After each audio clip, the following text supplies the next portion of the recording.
जखन बर परिछके अङ्गनामे अबै छथिन तखन जे हुनका बहुत परीक्षा लेल जाइ छनि, चिन्हायल जाइ छनि ठकबक सब, तखन कालके एकटा गीत लऽ केलहुँ हेँ हम मालती झा। नीक लागत तऽ लाइक सब्सक्राइब जरूर करब। अपना मिथिलाके कतेक विधि विधान छै से देखियौ अहाँसब। दुल्हा एला आँगनमा ससुर घरे जैता कोना, दुल्हा एला आँगनमा ससुर घरे जैता कोना। माटी के हम ठकबक बनाएब, माटी के हम ठकबक बनाएब। चिन्ह पड़तनि जेना तेना ससुर घर जैता कोना।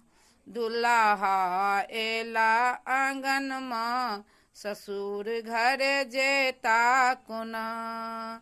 घाटी के हम बेसन बनाएब, घाटी के हम बेसन बनाएब।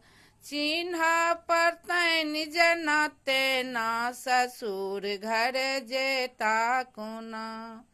दुल्हा एला आँगनमा ससुर घर जैता कोना।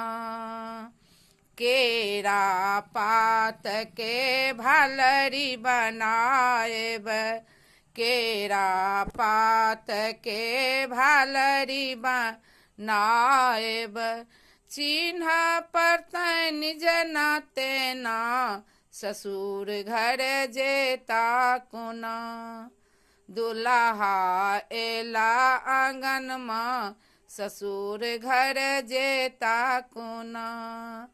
करो के हम मूजा बनाएब, करो के हम मूजो बनाएब। चिन्ह पड़तनि जेना तेना ससुर घर जैता कोना।